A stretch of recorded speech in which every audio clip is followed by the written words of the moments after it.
I'm not asking him to go into Mr. Mangena's affidavit because I've not even started to talk about Mangena. I don't understand where Mangena's affidavit feature in my question. I'm still coming if I will ever get there. But now answer. What I'm requesting you to give answer to. Answer the asked. As a good Christian, ukhuluma ngento ebanzi kakhulu angazi ukuthi ukhuluma ukuhlolwa kwenhlamvu kuqoqa ke imbukiso ekhona endaweni esigameko ukwenza umsebenzi ukucwaninga khona lapha ngifuna ukwazi ukuthi ukhuluma ngani. Lieutenant Colonel Sibebe, you for sure not here as a medical expert, not so. Awuzile lana njengochwepheshe wezempilo akunjalo. That is correct. Yebo kunjalo. You are also not here as a meteorological engineer, not so. Awuzile ngomazi ngezezulu akunjalo. That is correct. Yebo kunjalo. You are also not here as an aviation expert, not so. Awuzile ngowazi kakhulu ngamabhanoyi akunjalo. That is correct. But you here as a ballistic expert, not so. Uzile lana njengochwepheshe ballistic akunjalo. That is correct. Yebo kunjalo. Therefore, we do not live in a perfect world.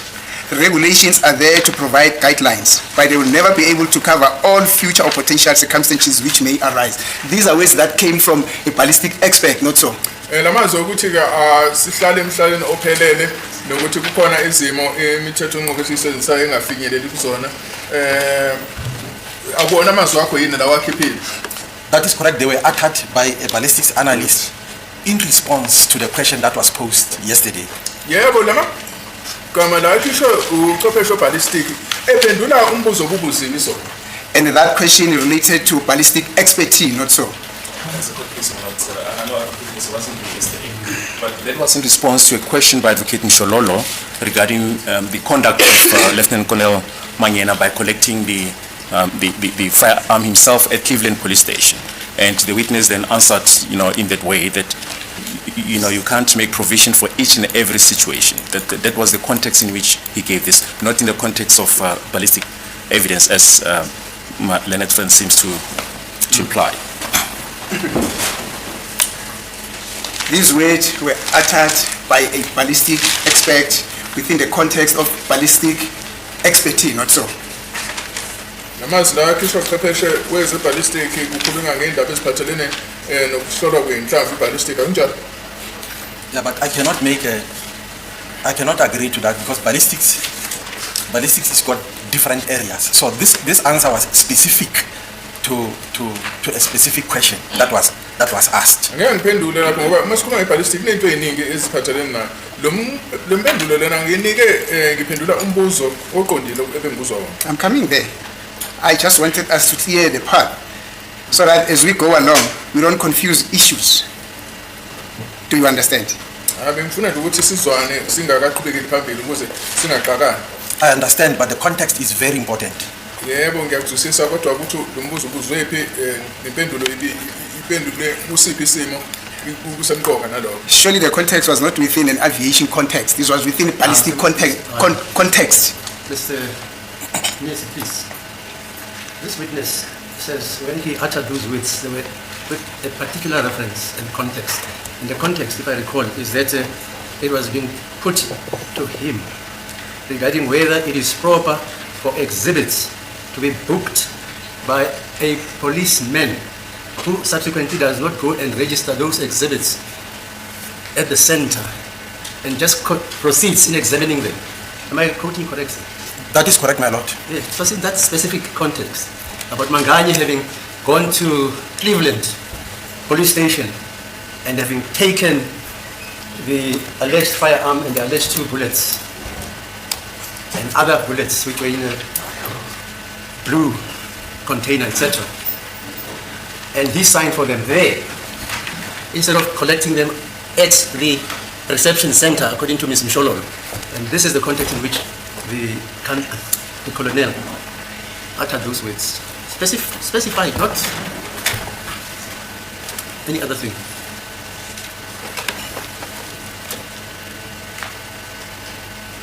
That is the context. It was about Manganyi allegedly taking exhibits from Cleveland Police Station which were not bound up and continuing to examine them. My lord, I said I'm coming there, but you're taking it step you're by asking step. this witness about the words he used. And he is trying to say that is the context. So where are we going to? I'm saying, my lord, I'm coming there. But for starters, we need to clear the path. May I then proceed? Yeah. Irrespective of the context that I'm forced to get into before I can get into it. Is this a philosophy, a creed or ethos that are shared by the ballistic forensic science laboratory in South Africa as a whole, or it is just your own thinking? Manje ke lokhu kuyindlela ni zimisele ngayo yona ethos esetshenziswayo yini lapha mhlambe ke asithi ke indlela yokucabanga yokubuka izinto lapha kwa ballistic. My answer is based on Ballistic South Africa. Okay. We have procedures in respect of the work that we do. As I have already explained, that there may be situations that fall outside that procedure. Akunenqubo besisenzisayo lapha emsebenzini khona ke izinto ezingenziwe ezingaphandle kwaleyo nqubo esisebenzisayo. That may require a particular or a specific course of action to be taken. Lapho ke kungadingeka ukuthi kube nendlela okwenziwa ngayo ukulandelela ukuthi lokho akukho kule nqubo esetshenziswayo. That is what I said yesterday. Yilo bengichaza izona. Lieutenant Colonel, the question was a very simple one. Is this the philosophy of the Forensic Science Laboratory in South Africa, or this is your own thinking? It's just your own individual philosophy? Noma umcabango wakho wena uwedwa noma ke umcabango wendlela okubhekwa ngayo abasenza kwa ballistic bonke. I do not operate as an individual. I operate within the system of rules.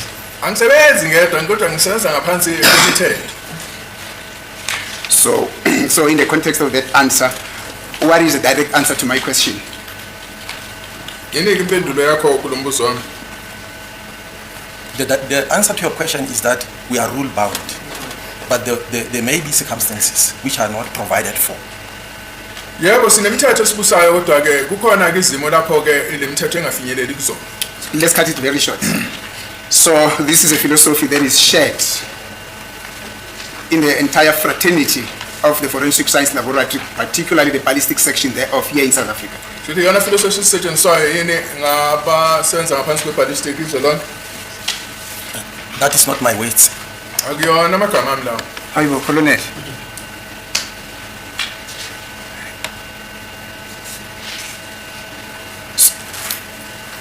These words came from you. Were you representing the Forensic Science Laboratory when you said these words, or this was just your words, your own individual words?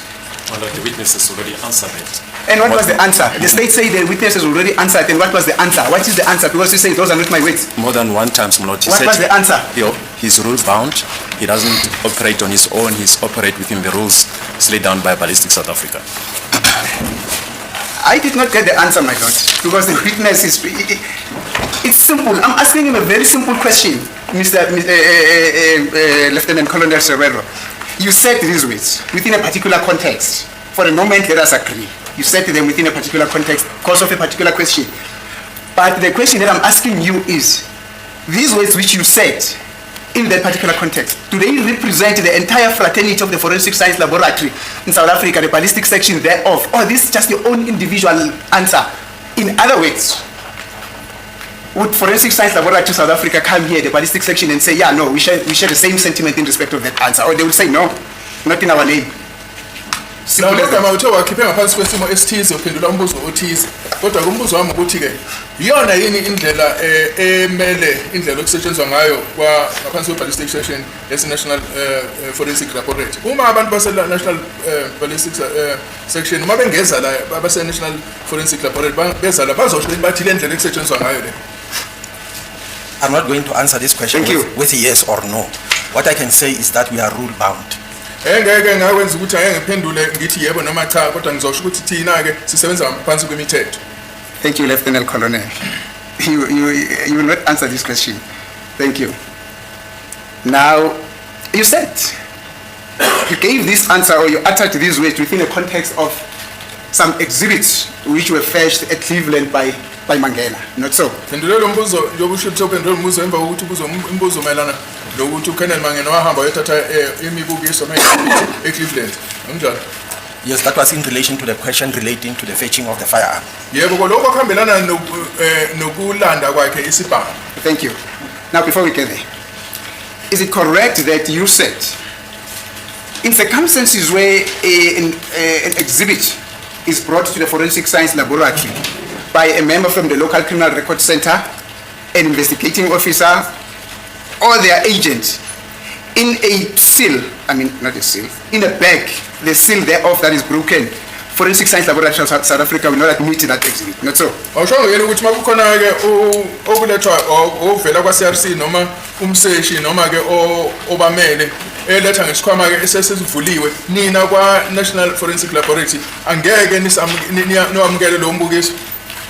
Yes, ordinarily we will not accept it Yebo ngendlela ejwayelekile angeke siyamukele. unless it is of a nature that it cannot be sealed. Ngaphandle kuma ukuthi ke ngalendlela ukuthi ke ayingeke ukwazi ukuthi sivalisiswe leso sikhwama. Like a bonnet of a motor vehicle, for example. Njengoba mhlambe ke sikhulume ngento enjengemoto ibonnet yemoto. Thank you. A tire as well, as you said. Nethaya njengoba ushilo. That is correct. Yebo. And a door, as you said. Nesicapha njengoba ushilo. That is correct. Yebo. And many other objects which are of a big nature. For instance, a bicycle itself, a motor bicycle, even a car itself. Nezinye ke izinto ezinkulu asithi ke bicycle noma isithuthu angjani. That is correct. Thank Yebo, you. Njani. Thank you, Lieutenant Colonel. Now, in the context of what you've just said, I gather that there are certain objects which, by regulation, the procedures and protocol from the forensic science laboratory, when they are to be submitted to the laboratory, they need to be packed in sealed bags, not so? Kodwa ke ngibona sengathi khona izinto ezifanele zifakwe esikhwameni ezivalisisiwe sealed bags uma ziyiswa National Forensic Laboratory akunjalo. That is correct. Yebo kunjalo. What is the rationale for that? Why is that so? Why should those items that are capable of being packed into sealed bags, that they should be packed in sealed bags and the bags thereof should be sealed? Why is that necessary? Yini ke isizathu sokuthi imibukiso le ifanele ifakwe esikhwameni esivalisisekayo siphinde sivalisiswe? It's just to protect the integrity of the exhibit. Hayi ukuthi ke ugcina ke ukuthi ungaguquguquleki kwombukiso lo. Now you'll have to explain. What do you mean the integrity of the exhibit? Chaza uthini uma ukhuluma ngokungaguquguquleki kwombukiso? To make sure that Now I'm going to request you to explain. You say now you're free to explain. Manje ke ngicela ukuthi ujule kule ncazelo ozoyiletha. it's just to ensure that we don't have things which are added to that exhibit or subtracted from that exhibit. Okwenletha ke isiqiniseko sokuthi angeke kube nokunganezezelwa noma kususwe kulowo mbukiso Or any temporary. noma ke kube nenye indlela yokuguqula lo mbukiso ongaphakathi. Thank you. Now, those are the reasons why those items that are capable of being packed in specific sealed bags would not be accepted in an event that that protocol is not followed, not so? Kusho ukuthi ke uma kungenjalo lo mbukiso lo angeke uamukele kanjani? That is correct. Yebo kunjalo. Thank you.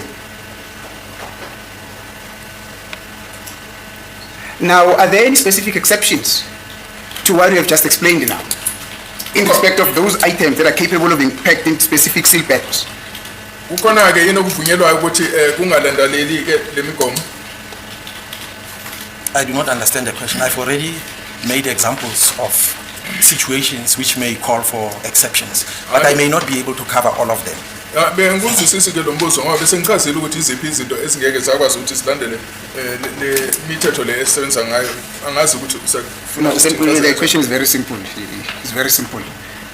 We're now speaking about items that are capable of being packed in specific sealed bags, which when submitted to the forensic science laboratory, the seal of those sealed bags need to be sealed before forensic science laboratory accept them. Otherwise, they will not be accepted. Now, the question is there an exception to that rule? Engikubuzayo ukuthi khona izinto ezingabophezelwa ukuthi zilandelele le mithetho. We do receive firearms that come to the forensic science laboratory for testing for the purpose of IDs. Yebo sesithola izibhamu ezilethwe lapha elaboratory ukuthi zizohlolwa. And when they come, they are not sealed. Masisa lapho ke azilethwa ngesikhwama esibhalisisiwe. And then I can make example Yes. with another case again, Ngingenza ke mhlambe isibonelo ngelinye icala. Yes, proceed. which was examined by Mr. Dave Peters, who was in this court. Ukuthi khona kwanhlolwa ke ubaba uDave Peters so bebekhona kule nkantolo. Proceed. Steel trommels of fire containing firearms were transported from Marikana, in the Marikana case. Masikhuluma ngecala laseMarikana khona izibhamu ezazingekho isikhwameni. They were conveyed to the lab in trommels and they were not sealed individually. Zathwalwa ke zifakwe kwitromela kusho ukuthi ke ilesi sikhwama esenziwa ngensimbi kodwa ke zasingabekiwe ngasinye esikhwameni sazo. Yes.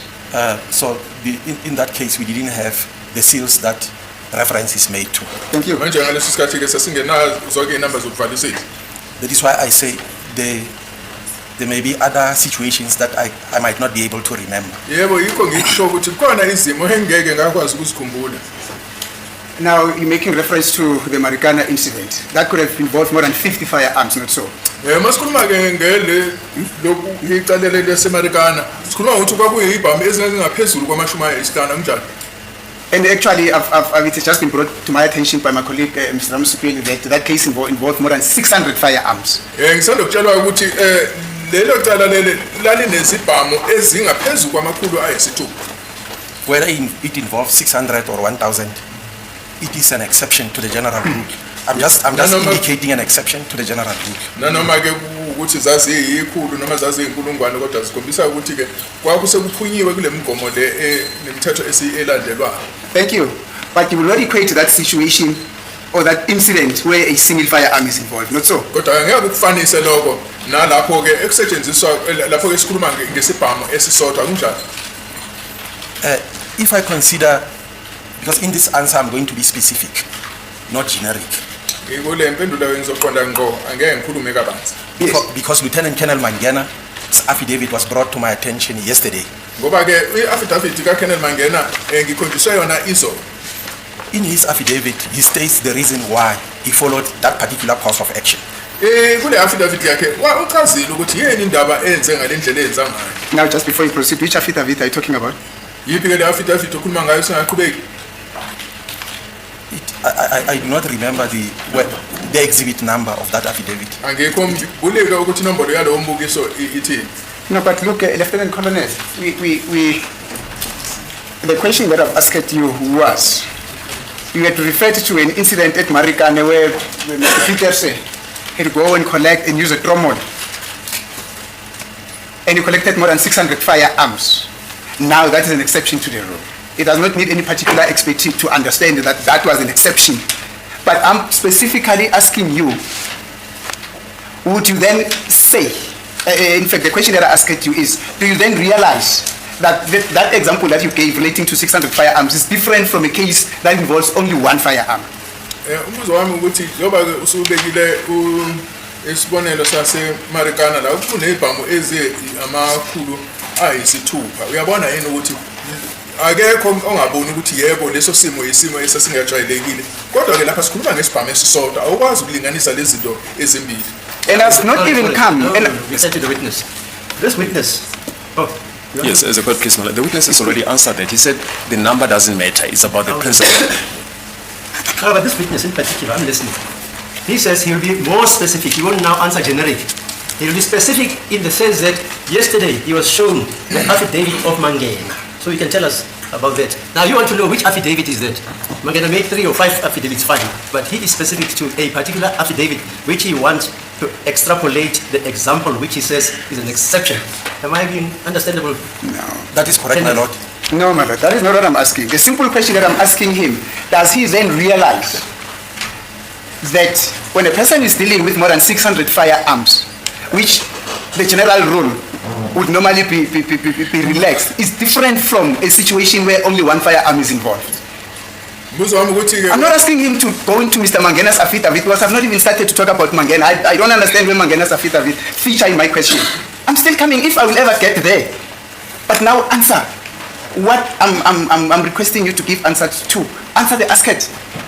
As the court case direction comes in there, the witness has already answered that. He said it doesn't matter whether it's 1,000 firearms, the number doesn't matter. It's about the principle. No, but me, I'm concerned about this witness. He's an experienced witness, 29 years or 27 years as a ballistic expert. He wants to respond to you, Mr. Nisi. Nisi. Yes. And you're trying to stop him. I'm not stopping him. Okay, just I'm saying let him answer direct to my question, my lord. I'm not stopping him. What you wanted to answer, you. Okay, no, it's fine. Mangena's affidavit. Mr. Ngube wants to see me, my lord. Yeah, fine. Thank you.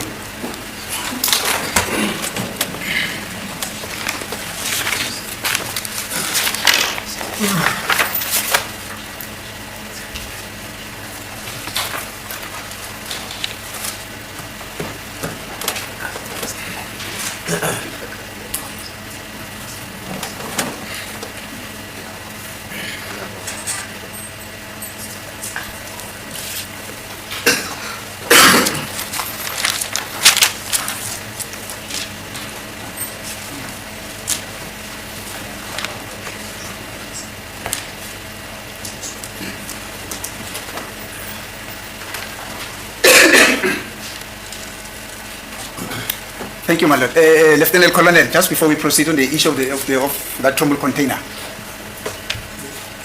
I've got instructions that, or it is being brought to my attention that even if that trommel is used, upon collection of those firearms, it gets locked and it gets sealed. In other words, they like a container, they're shipping containers. They just don't drive around willy-nilly without them having been locked and sealed properly. Those are the instructions that have been given to. In other words, upon collection, I see the court is, I don't know whether it's Yeah, nothing or because smiling. Yes. this is direct evidence. I hope we shall hear it later. That they are sealed. Those 600 plus, they were sealed. Then we shall hear it later about that. And not transported willy-nilly. Yes, my lord. Yeah, fine. Yes. Yeah. We fortunately, the expert that is involved, our expert, Yes. was the That's why I person said- that was involved. That's why I say we Yes. shall hear, because I listened. It Yes. says Dick. Yes, Like, ma'am. the Dick. The expert who was here. Dave Peters. Dave is the one who Yes. connected them. That's why Yes. I said he will tell us, of course. Yes. That is the information that I'm requested to bring across you. But back to my question. There's a difference between 600 firearms and one firearm. Not so. Umbuzo wami kuwena uthi kukhona umehluko khona phakathi kwezibhamu ezingamakhulu ayisithupha nesibhamu esisodwa. That is correct. There's a difference. Yebo, ukhona umehluko. Thank you. But the circumstances that I'm referring to, the circumstances are not only based on quantities. Izimo ke lezi azibheki kuphela ubuningi. There could be other developments or other things in the matter. Thank you. Kukhona ezinye izinto ezingaba khona kuleso simo. So if I use the word circumstances, it should not be interpreted only in terms of the number or the quantities of firearms. There could be other things as well. Usho ukuthi uma ngikhuluma ke ngezimo singabheki kuphela ubuningi besibhamu kodwa sibheke nokuthi ke khona yini ezinye izinto ezingangena lapho eziyizimo. You know, Lieutenant Colonel, now you continue to give another explanation. I'm going to ask you, if the view that you are expressing now, it's a view that is shared by the Forensic Science Laboratory of South Africa, or it's your own personal view, and you are going to tell me about rules and protocols and procedures, and I'm going to request you to bring those rules, which state those exceptions. The rules cannot You have state- said they are voluminous. They can be transported here by truck. There's no problem. The question is, the view that you have expressed now, is it your own personal view or is a view that is also held by the Forensic Science Laboratory of South Africa? I'm expressing the view based on a particular scenario that was given to me. Ngikubuzayo kona ukuthi indlela okusetshenziswa ngayo yini National Forensic Laboratory noma ke indlela wena obona ngayo athi silandelela imithetho. I'm going to proceed. It is so that this court has heard that Mr. Mangena went to Cleveland to collect a firearm, which he ultimately used to do his own testing. But the nub of what he says in his collection of that firearm is the fact that he got that firearm in an open seal bag.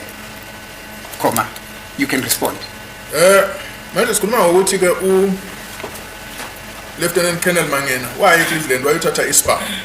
Kodwa ke esibhekisisa kakhulu la kulokhu ukuthi wathola lesi sibhamu sisesikhwameni esingavalisisiwe. Do you understand?